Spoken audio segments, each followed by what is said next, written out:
Welcome, Pewter Report readers, viewers, and listeners to a brand new edition of the Pewter Report podcast, energized by Celsius, the official energy drink of pewterreport.com. Hope everybody had a great weekend. We're going to kick off this Monday recapping every single thing that went on during the 2023 NFL draft for your Tampa Bay Buccaneers. They made a number of draft picks, and as you can see by this title, the Bucs nailed this draft. That is our opinion when it comes to this. Bucs made their team better. We're going to go pick by pick, talk about a little bit of other Buccaneers news. I'm your host, Matt Matera. Joined with me is the face that runs the place at pewterreport.com, SR Scott Reynolds. We're going to talk a little bit about Tristan Wirfs and offensive tackle as well. But first, we got to start on a little bit of a somber note. Unfortunately, there was horrible, tragic news that came out yesterday that was reported that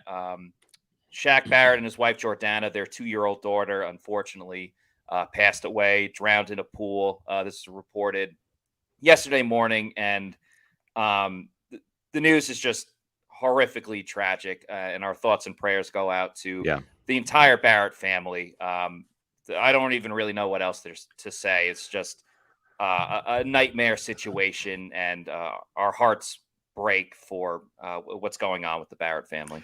Yeah, I found out about it last night. I was having an early dinner with Ashley at a restaurant, and we both literally just broke into tears. I mean, right. This is an unthinkable tragedy for any parent to go through, and you can be the nicest guy in the world or a scumbag, and it would still be heartbreaking. Yeah. Nobody wants to lose a child. The worst nightmare every parent faces is having to bury their child. And but Shaq is one of the nicest guys you'll ever meet. And we have a swimming pool at our house, as a lot of people in Florida do. And thankfully, we don't. All of our kids are grown. We don't have to worry about this, but this is something that really is sad, and it's crazy. But my daughter Ellie was friends with Tony Dungy's daughter Jade. Right. They went to the same preschool, and believe it or not, my daughter Ellie, when she was about 3 years old, almost drowned in Tony Dungy's pool. Oh my goodness! Yeah. And now I say that, but she went under, and I saw her, and I literally jumped in the pool, had my phone. And right. It was not in a swimsuit, and pulled her out. She was coughing and spitting up water and stuff. But it can happen in an instant, and it's so sad and tragic. And just our thoughts and prayers are with Shaq and Jordan and the entire Barrett family. It is it's a parent's worst nightmare. Yeah, it's gut-wrenching news. It hurts even more knowing that her birthday was, I believe, about a week ago. And Scott, as you said, Shaq Barrett is an awesome guy. Yeah. Very, very family-oriented. If you look at his Instagram, it's maybe 10% Bucs. It's all about his family, what's going on with his family, what they're doing. And, to anyone, that news is horrible. And for it to happen to someone like Shaq Barrett as well, just unthinkable, unimaginable, and truly, truly heartbreaking. So as we already said, our thoughts and prayers and well wishes go out to the entire Barrett family and the Bucs community, because a lot of people are hurting right now. And the Barrett family, they're great people, and this is just a terrible, terrible loss. It is, and it's really tough to transition from there is no transition from this to our topic of the day, which is the Bucs draft. But like you said, there's no transition. We're just simply going to make that move as seamlessly as we can. And the other news that we've reported, and this is certainly more topical when it comes to football. Is Tristan Wirfs going to left tackle? And this was pretty much cemented with the fact that they didn't draft the tackle, Matt. They had a chance to draft Anton Harrison, the Oklahoma left tackle who was in our mock draft of the first round, and they passed on him at number 19. And I can understand why, based upon some information we've gathered. Calijah Cancey, who ended up being the first pick for the Buccaneers at number 19, is just a better, more decorated, highly graded player. with more of an upside. Harrison was the fourth best deep or offensive tackle in this draft class, and that's where he was. You already had Paris Warren selected. You already had Darnell Wright selected. Mhm. You already had Broderick Jones from Georgia selected. So Harrison was there at 19, but they did not have nearly as high grade on him as they had on Calijah Cancey, and he ended up being the first round pick. So we've talked about this. This is no surprise, Matt, that we've talked about this since the Senior Bowl. Yeah. When we broke the story that Donovan Smith was going to be released. Pewter Report broke that story, and it's there's no surprise. Tristan Wirfs moving to left tackle has been in the works since then, unless they came away with a highly regarded left tackle in the draft. That was going to be the plan. And now you're going to have Luke Gedeke or Matt Filer or Brandon Walton vying for the right tackle job. And maybe there'll be another tackle candidate in the mix. As Jason Light is famous for saying, we're not playing tomorrow. Yeah. Still have plenty of time. There will be players released, too, after the draft. We've seen that. After June 1, there'll be players released. Remember, this is a Buccaneer team that claimed the likes of Carl Nassib off of waivers right before the start of the season in 2018. They signed Leonard Fournette. Yep, that's the one I was thinking of. Week or two prior to the 2020 season. So the Bucs roster is far from being set. We're going to go over all of the positions after we kind of go through the draft picks here, Matt. But your thoughts on this? I'm not going to doubt Tristan Wirfs making the switch to left tackle. He's too good of an athlete. Give him a shot to see if he can do it before you say he can't, right? Yeah, it was funny. One of the first things I was thinking of is when you look at the depth on the interior offensive line for the Bucs with Cody Mauch, who they just drafted, Aaron Stinney, Robert Hainsey. You go down the list. Because it's such like a battle royale for who's going to be on the interior offensive line, unfortunately, one of these guys might not make the team. And I remember saying to Josh Capo or someone at Pewter Report, I was like, man, some team is really going to benefit from finding a really nice offensive guard that the Bucs had to cut just based on the numbers game with the roster. And I was thinking it before they drafted Trey Palmer. Well, on the flip side, the Bucs could find a better than average wide receiver that another team has too many of. So that's just the name of the game there. Tristan Wirfs, when it comes to offensive tackle, Tristan, I don't want to say gave it away because we kind of already knew this, but he confirmed that he's been practicing both on the left side and the right side of the offensive line at tackle. And, these were things that we were talking about in the middle of last season of should they move Tristan Wirfs to left tackle and move Donovan Smith to right tackle? No, that was more fan questions. That was more of a pipe dream. You can't do that in the middle of the season unless you are in absolutely dire straits, which the offensive line, not great, but to say they were in dire straits just would not be true. Yeah. There is always the risk of moving a great player from one side to the other. And I understand there are differences. The correlation is it's like going to Europe and driving on the other side of the road. There definitely is an adjustment, but it's also not rocket science. Okay. Wide receivers line up on the right and left side of scrimmage. Cornerbacks go on the right and left side. Tight ends line up on both sides of the offensive line. There's definitely going to be an adjustment, but if anyone can figure it out and handle it, I think it's Tristan Wirfs. My question really is, with right tackle now, with Luke Gedeke, like how much confidence do the Bucs have? And Jason Light talked about the possibility, something that they're floating, of Luke Gedeke moving to right tackle. Are we putting too much stock into having one solid game against the Atlanta Falcons? Because they didn't address tackle at all in the draft. And sure, they could find someone else. Matt Filer played offensive tackle, but he's been a guard the past couple of seasons, so that's a bit of a transition too. I'm not as concerned about Tristan moving to left tackle. I think that's a good idea because he's a stud player. In worst case scenario, you just go back to the right side. But for the time being, you still can't have a crappy right tackle because that can sink the ship just as much. Oh, yeah. It used to be back in the day, the team's premier pass rusher was on the right side going up against the left tackle. That blind side, hit on the quarterback, that was key. But now look at the left, the left edge rushers, if you will. Yeah. TJ Watt lines up on the left side. Nick Bosa lines up on the left side. So there's plenty of danger on both sides. You're right, Matt. You need a good offensive tackle at left and right. Doesn't matter where. It really doesn't matter where. So that's the news. Good news is they've got some time to figure it out. This team's still very high in Brandon Walton too. That's a player to kind of keep in mind. He he's just about penciled in at the very least as that swing tackle, unless he Right. just completely craps the bed in training camp in the preseason. But they like the development that he had. John Spytek mentioned him as one of the guys, one of the 3 players vying for that right tackle position. And so let's take a look at the Bucs draft, kind of go through this. You know, the name of this show is The Bucs Nailed This Draft. And you know, after a couple of days of reflection, I really, really think this is a strong draft top to bottom.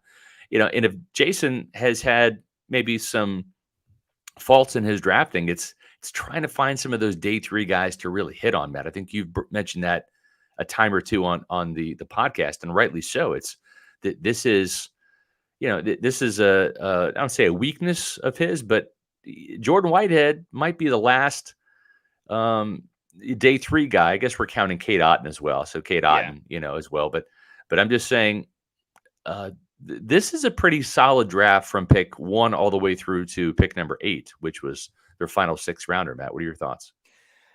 I truly think, and Sky, you said it best. You've written about this in Fab Fives, and we talked about it on the podcast, that this year, because the Bucs are trying to find value, trying to get a bargain for their buck, that the draft is going to be even more important this season than maybe it has been over the last 2 to 3 years, because they had to find those diamonds in the rough in later rounds to find guys that can contribute almost right away. And I personally feel, you know, round 1, it's its own animal, like trying to get your first overall pick. So let's exclude Calijah Cancey in this conversation. Yeah. I personally feel that day 3, the Bucs did an exceptional job of finding talent, finding guys that'll fit on the roster, and certain players that will contribute right away. Like Payne Durham could instantly slot in and be the number 2 tight end behind Cade Otton and get plenty of playing time. And we'll see what's up with Josh Hayes. You clearly know a lot about him with him going to Kansas State, but he at least going into this training camp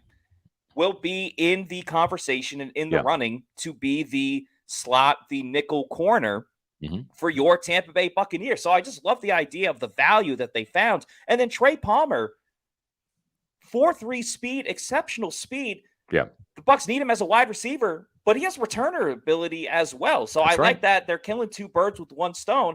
It's not just going to be given to Devin Tompkins this year as the kick returner. I think finding a great kick returner could really up the ante for this Bucs team that needs to find an advantage in almost any way possible. Yeah, I think it's really solid. Now, I will say this, just the Calijah Cancey pick surprised us. I mean, we were not disappointed in the pick per se. It seemed like it was lining up to be Anton Harrison, the left tackle of Oklahoma. And so listen, I don't care that we got the Bucs best bet wrong. I love the Calijah Cancey pick better than I do the Anton Harrison. Well, let's give you some credit. You did break a record for most Bucs best bets in the history of PewterReport.com. So credit to you for that. It's okay if you miss one. Well, we nailed a couple other picks for sure. We'll get into that in just a little bit. But with Calijah Cancey, Matt, he's just such an outlier at 6'1", 281. You go back and you look at Todd Bowles' defensive linemen from his days at the Jets or the Arizona Cardinals, the defensive tackles especially. He's never had an outside, or I should say, defensive tackle this small, right? Yeah. But at the same time, Matt, the thing with Cancey is he's never had one this fast or explosive either. And as John Spytek said, Todd's been looking for this type of player, right? This is night and day from 6'6", 285-pound Logan Hall from last year, who was their top pick in the top of the 2nd round. But just because I guess the reason why he's the outlier in terms of size is just because Bowles has never had a chance to get a guy like this that is this quick and this fast and this explosive and very decorated. He had 14.5 sacks over the last 2 years combined, about 24, I think it's 34 tackles for losses. Consensus All-American, ACC Defensive Player of the Year. And you're going to sacrifice some size when you find a player that's this fast and this twitchy and quick and explosive. And so I can see and understand the trade-off. And at the same time, Matt, you look at Calijah Cancey, Aaron Donald plays in a 3-4 out in the Rams, and he plays that that Correct. Calijah Cancey position. Or I should say, Calijah Cancey is going to be playing the Aaron Donald position in a 3-4. Very similar schemes that the Rams run along with the Buccaneers. It's that 3 technique, 1 gap penetrating style. Go get a 1-on-1 against the guard and just wreak havoc. And this is, to me, an absolute home run pick. It's Warren Sapp like in terms of the type of player they got. What say you, Matt? Well, Jason Light was actually talking about Warren Sapp. He said, I think Warren Sapp would like this pick because they had the exact same measurements and everything. 6'1", I believe 280. And the same thing with Aaron Donald, who I think was 1 pound more. And you're right. Todd Bowles, like some of the defensive tackles he's worked with back in the day, Muhammad Wilkerson when he was back with the Jets, Calais Campbell, I believe, when their time in Arizona. So big guys that have power. The speed type of rusher hasn't always been there. So I like this idea for Todd Bowles. He's got a new toy to work with, a new type of versatility that hasn't always been at his disposal. Just having someone that can shoot the gap right away. Yeah, you mentioned the tackles for loss that he had. 34.5 tackles for loss during his 3 seasons at Pittsburgh. He's a guy that can find the backfield with no problem. And Calijah Cancey actually spoke about the fact that, people look at my sack numbers right away, but I'm all about stopping the run too. And that's the bread and butter. I was a little surprised when they first made this pick. Took me a little bit to comprehend everything. But once you watch the tape and you see the type of person that he is, getting to talk to him and reading up on him as well, I like to pick more and more as the days go by. There's nothing wrong with just adding to an already solid group. I mean, Vita Vea, can't go wrong with him as your nose tackle. Finding that ultimate complement to Vita Vea. Obviously, Ndamukong Suh was super, super helpful. I'm not taking away anything that he's done, but he doesn't have the speed that Calijah Cancey did. Exactly. And they were still really trying to find that, and maybe Calijah Cancey is the answer to that 1-2 punch with Vita Vea. Yeah, I mean, the only thing that concerns me about this defensive line now is if something happens to Vita Vea, right? Yeah. You're very undersized because you've got Greg Gaines, who's around 310 pounds or so. But to me, that's, that there's a big drop off at nose tackle from Vita Vea to Greg Gaines. And then you're considerably smaller with Logan Hall, who's yet to hit 300 pounds, and Calijah Cancey, right? So those are some things that kind of concern me a little bit, just in terms of the lack of size, and then of course you're very inexperienced as well. So we have a super chat here from Spinks. Appreciate that very much. Matt, you want to take it away? Yeah, thank you very much, Spinks, for the $5 super chat. Says, how do you guys see Hall and Cancey splitting time? Also, thanks for the draft coverage. You know what, Scott? I'm happy to answer this question, but it is also 420. It is. And you know what we like to do at 420 on the Pewter Report podcast. That means it is time for Roll Call, baby. Where you at, Pewter people? We have awesome fans throughout the world, really, both in America and internationally. We had awesome participation with everybody during our 3 days of the Pewter Report live draft show, Energized by Celsius. So this is just a fun way to interact with everybody. I'll start answering the question from Spanks about how they're going to divvy up the time between last year's first pick, Logan Hall, and this year's first pick, Calijah Cancey. And in the meantime, Scott's going to put up the comments of everybody. Let us know where you are watching from, whether it's in Tampa, whether it's in England.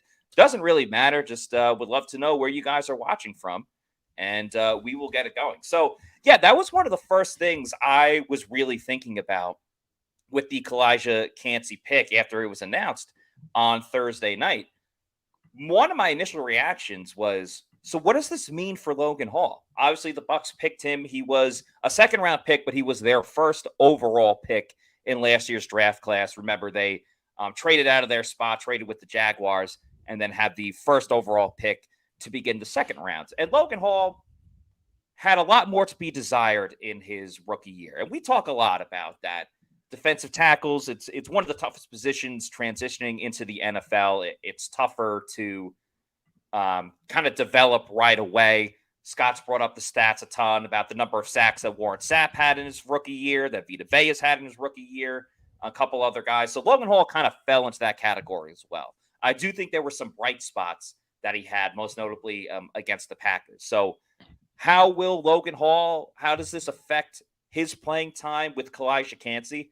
Well, for the time being, at the moment, Will Golston, long-time tenured Buccaneer, is not under contract. He's not with the Bucs right now. I'm not ruling out that he could return. I think he's going to return. You do think he's going to return? I think there's a chance. We'll go over that. I've got the depth charts for the positions, but I think there's a chance he could return. Cool. Well, I'm all for it. I mean, obviously, Will Golston, friend of the program, beloved by Bucs fans, and an important locker room guy. But I see Logan Hall kind of moving over into that defensive end type of role that Will Golston had. I think for Logan, a lot of it was just a matter of he didn't get a ton of playing time, but that's because he was lower on the depth chart. But at some point, the Bucs have to understand you got to, be out with the old and in with the new. So I'm not saying Calijah Kancey is going to start from day one, but as we were talking about earlier, lining right up next to Vita Vea, getting the benefit of teams giving all the attention to Vita Vea. We say it a lot with quarterbacks that QB, sometimes you just got to throw them in, let them get that experience, and they take their lumps. I think Logan Hall didn't really benefit from that last year because the team was still competing to win the division and everything like that. Calijah Kancey, obviously, first-round pick within the top 20. I think he should be given the opportunity to maybe not start like game one, first snap of the season, but early on, get him the reps, line him up next to Vita Vea, use his speed, use that quickness to your advantage, because if the Bucs talk the talk about wanting to get faster, wanting to get more physical, well, damn it, walk the walk too. Don't limit him and put him in a box and be like, all right, we're going to put him in situationally. No, I don't think that helps his development. Put Calijah Kancey in right away. Yeah, and I think they're going to, and they should. And I agree with everything you said, Matt. Well said. We have a $5 super chat from Shaggy. We want to hear what he has to say. Great job over the weekend. Thanks for all the work PR does. Makes it easy for non-Florida Pewter people to stay connected in Illinois. So greatly appreciate that. And all the super chats we got over the weekend. It was amazing. It was a great reception. We appreciate that. Still a little tired, man. This is a long weekend. You mentioned some of the Bucs' best bets. It's kind of interesting. We do put a lot of time into this, and this is a current look at the number of Bucs' best bets that we've got correct that are on the team currently. So these are current Bucs' best bets. These are guys on the roster. So you're not going to find a Bucs' best bet like Alex Kappa, who we had in 2018. He's no longer on the roster, but. So the players in green are the 4 Bucs' best bets that Matt referenced. We actually got 4 of them right, which is our all-time high. So we're excited about that. So we got just about every position. We've got a Bucs' best bet here. We had Rachaad White in our mock draft last year in the 3rd round. So maybe we can kind of count him because our job is to let you guys know who the Bucs like and who they're interested in. But it technically wasn't a Bucs' best bet, so we're not going to get credit for that. But Kyle Trask in 2021, Chris Godwin was a Bucs' best bet at wide receiver. Trey Palmer, of course, this year. Cade Otton last year, and Payne Durham this year. Cody Mauch is an offensive line Bucs' best bet. Vita Vea and Logan Hall, 2 out of the 3 starting offensive linemen for the Bucs. We've nailed as Bucs' best bets. Joe Tryon-Shoyinka in 2021. YaYa Diaby this year, Devin White, inside linebacker in 2019, and Jamel Dean in 2019, the cornerback. So that's 12 guys, including 4 this year, that are on the current roster. Most of them starters that we've nailed. So I'm excited for next year's draft. We have to get through this year first, but I'm just excited to see how we'll do next year. You're going to hit running back and safety next year. I feel it. That would be great. I love both positions. Yeah. So as we get to the positions here, and I had a Pewter person correct me because they're like, "Where's Jose Ramirez?" I put up the wrong graphic, and I'm sorry about that. I did not mean to slight Jose Ramirez, so I've got the right one now. There he is. There's Jose. So this is the Bucs draft right here. We've kind of touched on Calijah Kancey and hitting. The interesting thing is them coming back and getting our first Bucs best bet, which was Cody Mauch.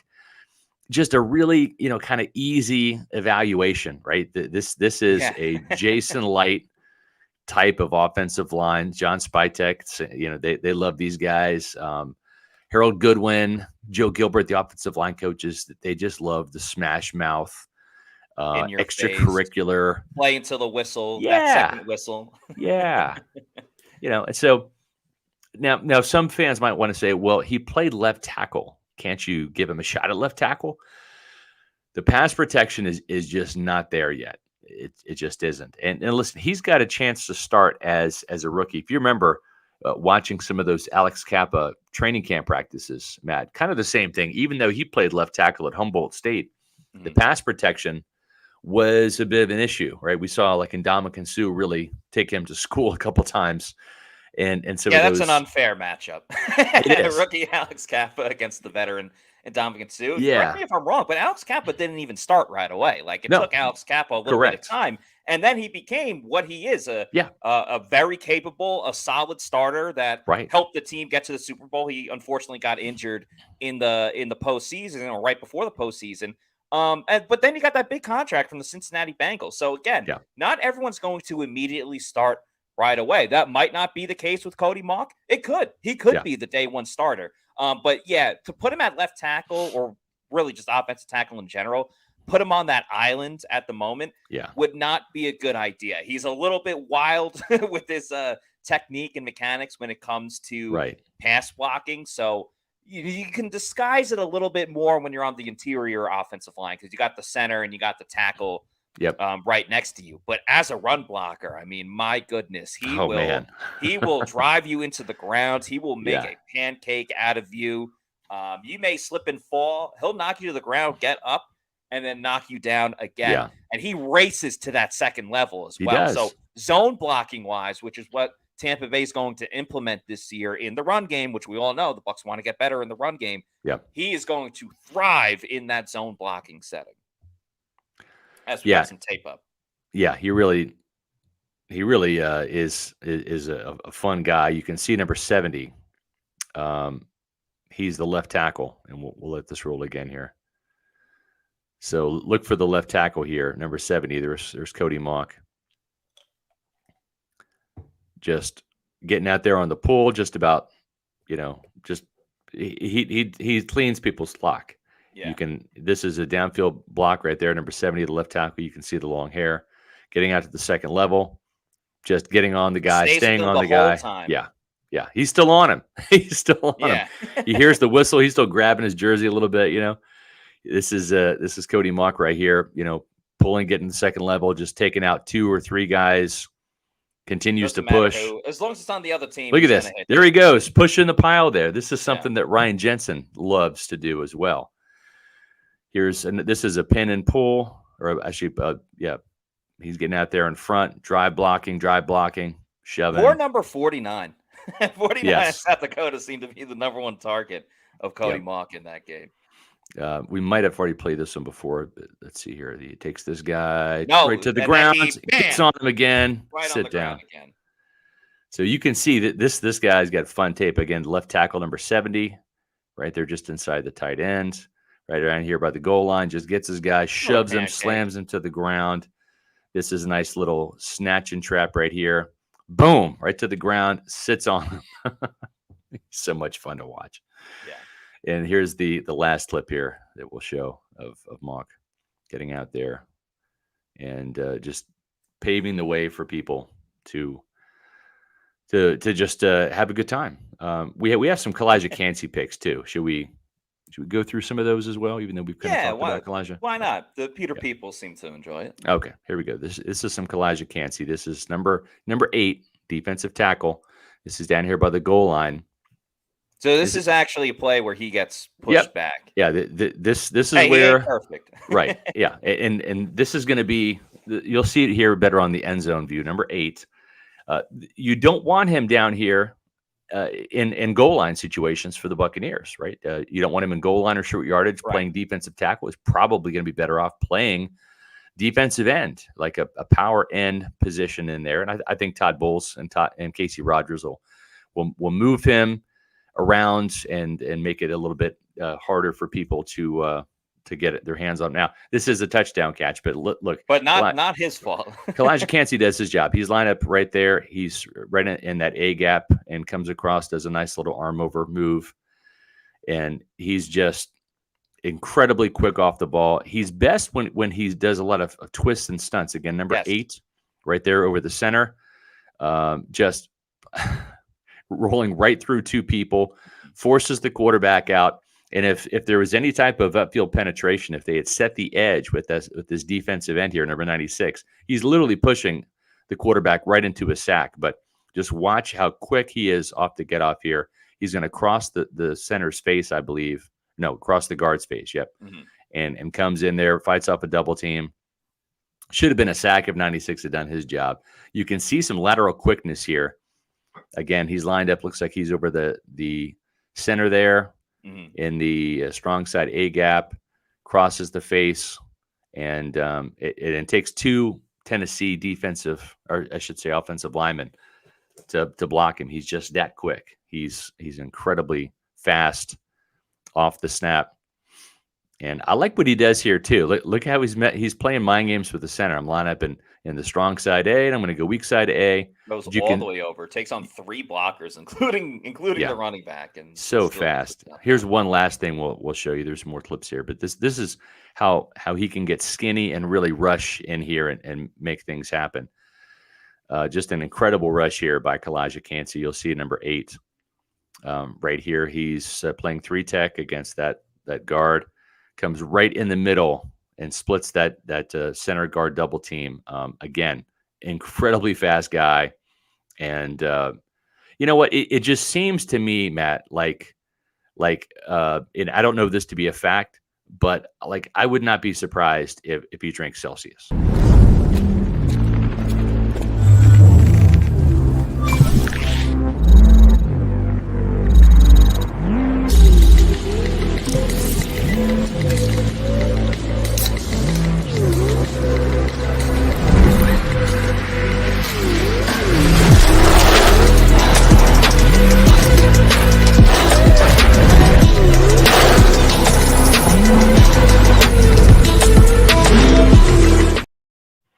Celsius, our number 1 pick. Make it your number 1 pick.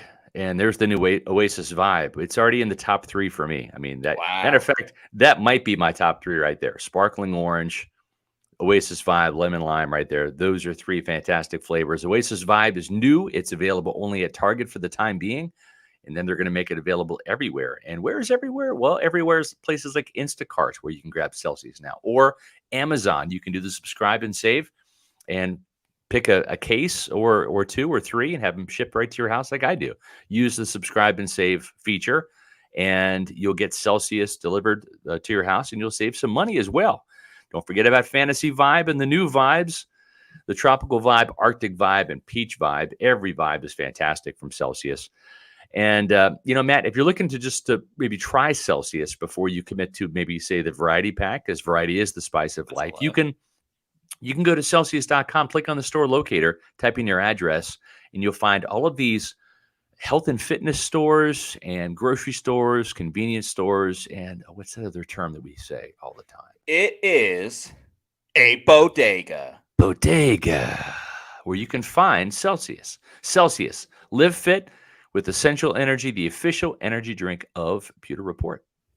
Scott, we have a couple super chats to get to. And Let's get to them. Well, actually, one is just a super chat. Okay. The other one, Bobby Dean, appreciate the $1.99 super chat. He says, thoughts on undrafted free agents, Sean Tucker, Jeremy Banks.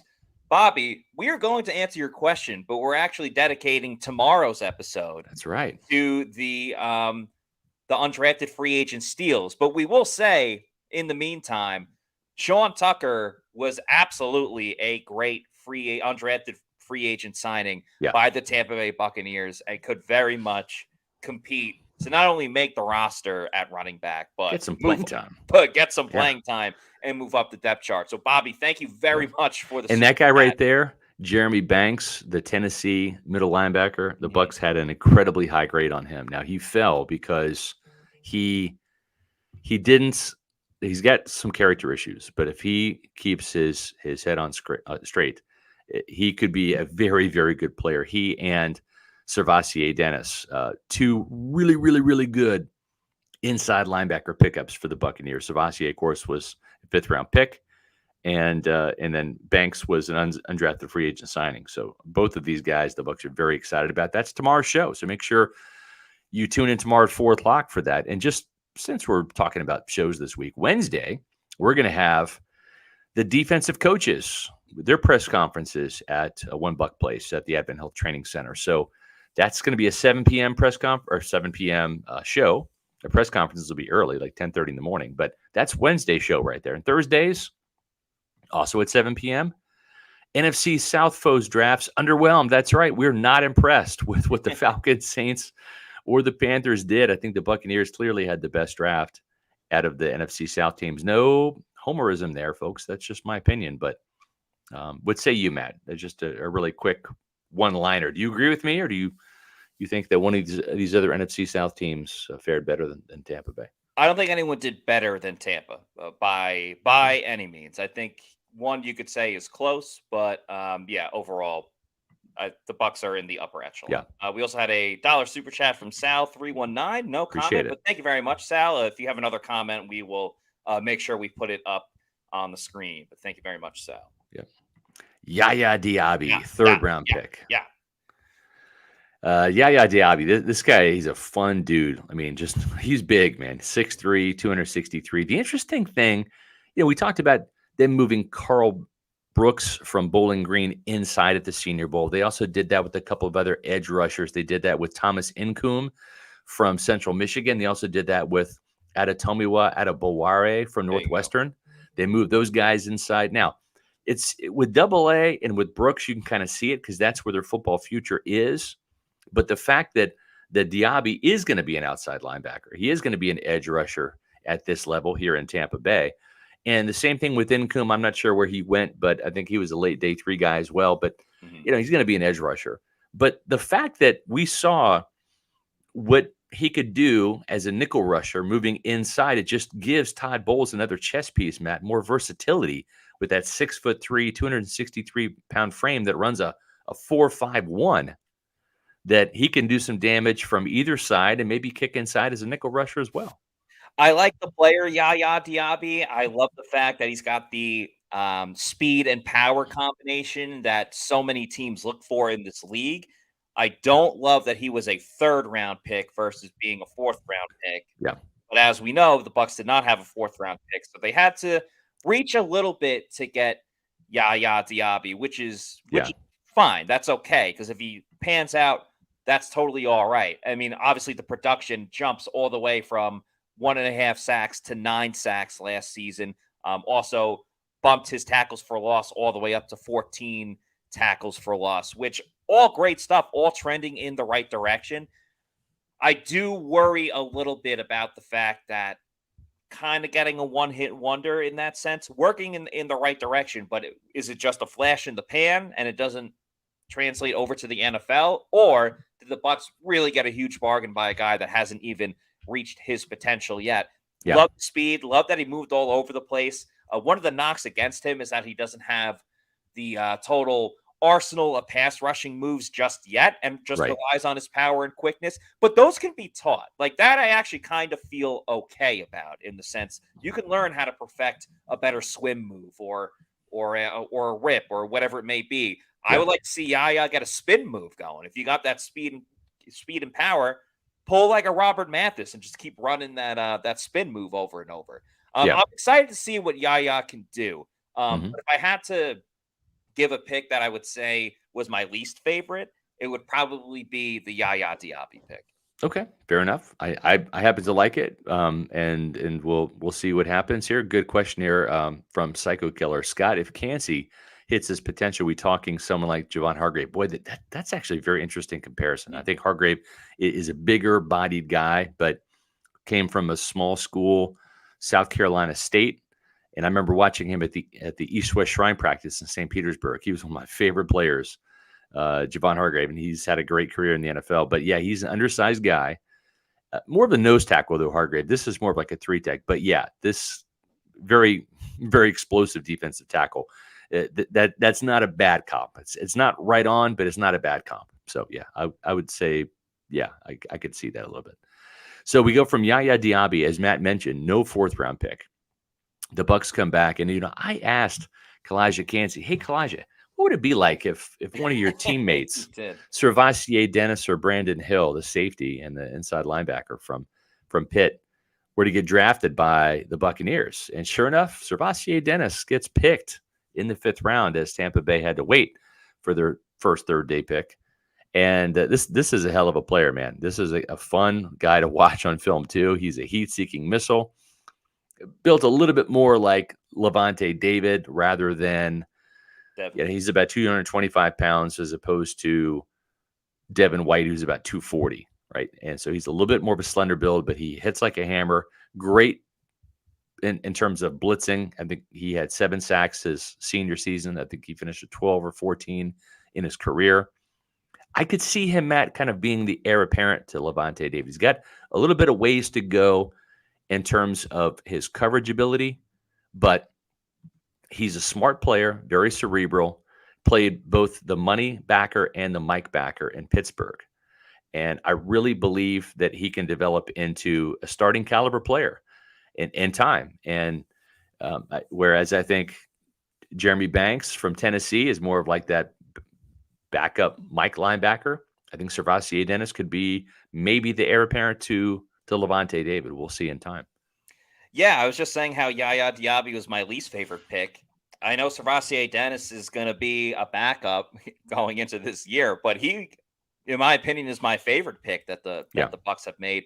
You had to address inside linebacker, whether Devin White is playing or not. You needed to add to that depth. I love the fact that he is physical. As you said, he hits like a hammer. The Bucs are at their best when they bring that attitude and that physicality. That Jordan Whitehead, I understand he plays a safety, but we're going to talk about a safety soon that could replace that physicality that they kind of missed with Jordan Whitehead. Just a cerebral player that has a high motor. We talked about the fact that he comes from a military family, so he's going to be extremely disciplined.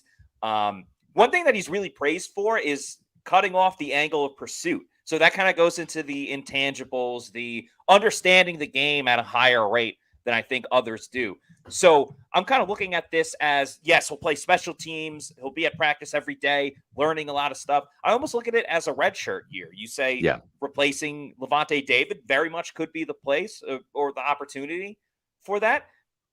I really like the idea of just him soaking everything in, learning from Levante David, picking up things from Devin White, and then coming in the following season and getting anointed. All right, you're the guy, depending on the situation there. But physical, understands the game, a team leader, was a captain on this team. That's obviously not a prerequisite for the Bucs, but it might as well be. They always love finding those team captains. I just think he's got a good head on his shoulders. And we talked about this, you and I, Scott, during the Pewter Report live draft show.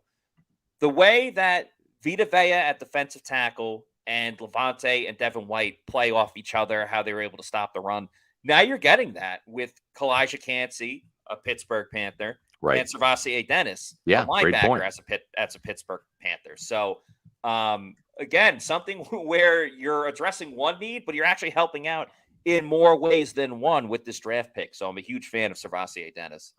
Yeah, no, I think that's very well said, Matt, and a great point that we brought up during the draft show. And for all you folks that were, that tuned into the draft show, the 3-day draft show, were parts of it, greatly appreciate that. We had some amazing numbers over the weekend in terms of views, and it's just so much fun. We love doing that. We'll do it again next year, and it's a blast to have the interaction with you Pewter people and to answer questions and get live reactions and comments. It was interesting because one of the live things that happened on the draft show was I got really excited when this guy right here, Josh Hayes, was drafted. I actually got tipped off about 4 or 5 minutes before the selection was in. It was going to be a K-Stater.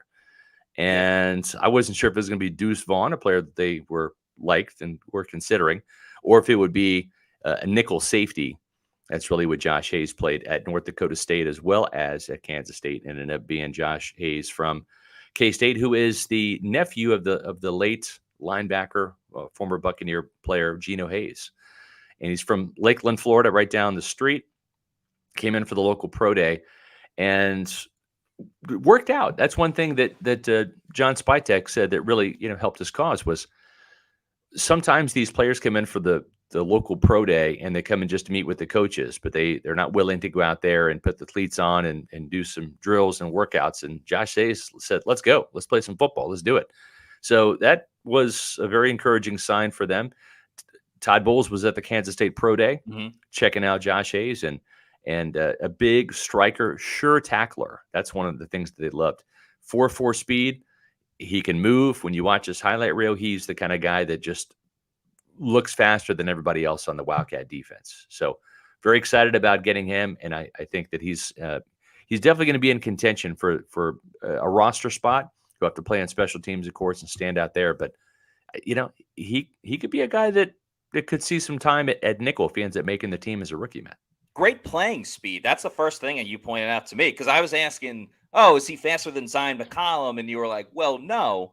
But Zion McCollum plays kind of slow. Anyone can run not anyone, but you can run a fast 40-yard dash. That doesn't mean you're a quick player, because you have to factor in the mental aspect of it, dissecting the play, seeing what's going on. Yeah. So having a player that can also move in a quick capacity while on the field, I think is really important to have Josh Hayes knocking the ball loose. I like the fact that he's actually been around to a couple different places, as you talked about, played at North Dakota, transferred again, went to Kansas State. I don't know, someone that's gone through a little bit of adversity in his career, or at least going to new places, new changes, new faces, and was able to come out on top. Obviously had a great year with Kansas State and all the success that they had as a team last year, winning the Big 12. You come over to Tampa, this is a big opportunity for someone as a 6th round pick. Yeah.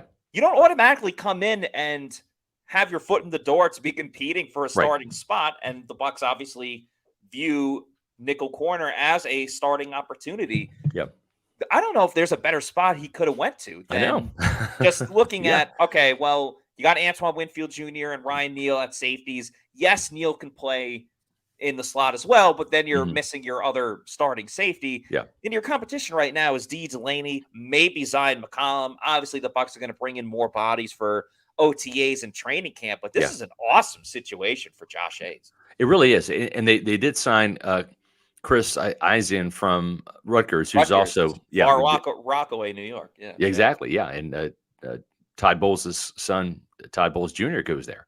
So I think between he and Eisen, there's a couple of guys that can really step in and play. So Long Lost Leisure says SR tipped us off live in the 6th round between two K-State guys. We got the K-State guy nobody ever heard of, and Deuce Vaughn and the Cowboys became one of the viral stories of the weekend. What an amazing moment for Chris Vaughn, the Dallas Cowboys scout. Yes, very cool video. To have the opportunity to literally draft his son. The one player he would not do a draft evaluation on. He said, somebody else is going to have to do that. I can't evaluate my son. You're going to have to do it. But Jerry Jones said, listen, Deuce, you earned every ounce of this pick. It had nothing to do with the dad being the scout, but just an awesome pick for the Cowboys. And I think Josh Hayes is going to be a very good pick here too. Scott, you know how I know you love Kansas State so much? How's that? You were chomping at the bit to talk about your Kansas State guys that we glossed over the other 5th round pick for the Tampa Bay Buccaneers, tight end Payne Durham, who I think is an excellent addition to this team. Not the fastest of players by any means. Solid as a blocker, but he takes over as a red zone presence. He's going to replace the production of Cam Brate, not Cam Brate of last season, but just look at the overall younger career, Cam Brate. The younger Cam Brate. This is a perfect opportunity for Payne Durham. Has a nose for the red zone. Can still make some athletic plays, even though he's not the quickest guy. He only had one catch of over 30 yards last season while playing for Purdue. But sure-handed guy, I see him as just being a 3rd down security blanket for Yeah. Baker Mayfield or Kyle Trask, whoever wins that quarterback job. A guy that just is going to come in, do his job, put his foot in the ground, step he's a off, and physical get the guy. job done. Yeah, very physical as well. Just proper build. They aligned him to Jesse James, the Pittsburgh Steelers tight end. I think that's a pretty good comparison. Yeah. Not going to And juke you know what? anybody out of their shoes, but he'll find the pockets and he'll get open. I agree. Flash Gordon has a comment here. The Bucs dug out some guys nobody knows. Servassier Dennis, Josh Hayes. And I can even throw Payne Durham in the mix here too, right? He's just wasn't on people's like radar in terms of that. And the draftniks didn't like it. And you know what? That's kind of a common thing, right? It's like, well, you know, Josh Hayes wasn't in Dane Brugler's draft guide, right? Or he was, but he was like, you know, way down the list. But we saw this with O'Keefe last year in the 6th round too, right?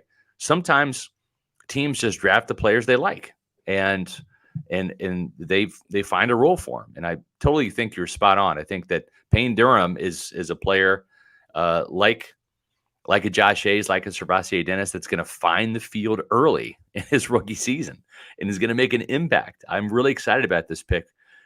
We had a nice comment here too. Let's get to that. We have a couple super chats, but this is topical, so I want to put this on the board here. Joseph Anderson, did you notice when Payne Durham caught a touchdown in the Senior Bowl practice and his helmet came off, he gave the ball to Cody Mauch to spike? That's true. And Matt and I, that was that one play where he went up and elevated and skied in the end zone, got his helmet knocked off, but caught the ball. That was right before we were leaving to drive back to Tampa. That was. But yeah, for sure. It was a hell of a practice that he had. And this guy, that's just what he does. 21 touchdowns in 4 years. I mean, he is definitely a player that is you know, that we believe is going to see some playing time early in his Bucs career. Yeah, I don't think he's going to step on Cade Otton's toes at all. I think there's plenty of room in this offense for Cade Otton to continue to develop as an all-around tight end, and room for Payne Durham to do his thing as well. So I think it should be a lot of fun. We got a couple super chats to get to. Let's get to those. Appreciate everybody. Spinks had another one. Appreciate you, Spinks, for this $5 super chat. In the free agent signing after the draft, who are your Bucs best bets at offensive tackle? Honestly, I'd have to look back at the available free agents at offensive tackle now too. Donovan Smith is still available. He won't be coming back to Tampa Bay. In a perfect world, I would love Taylor Lewan, who formerly played for the Titans, but he's going to be way too expensive. And he's also got a podcast that's pretty successful in its own right. But yeah, we'll keep our ears to the ground. It's something we'll continue to monitor and look at. Austin Glaze had a $10 super chat. Thank you, Austin. Austin says, Scott, you mentioned this draft needs to be a mix of a 2018 type and a 2020 type. To me, this is definitely a 2018 long-term class, as I don't see a Wirfs or Winfield type here. What do y'all think? Great question. That's a really interesting question. I mean, I think Cancey can be. He's either going to be an absolute dynamo, and I'm not going to say like Aaron Donald. I'm not going to put him in a gold jacket just yet by any means.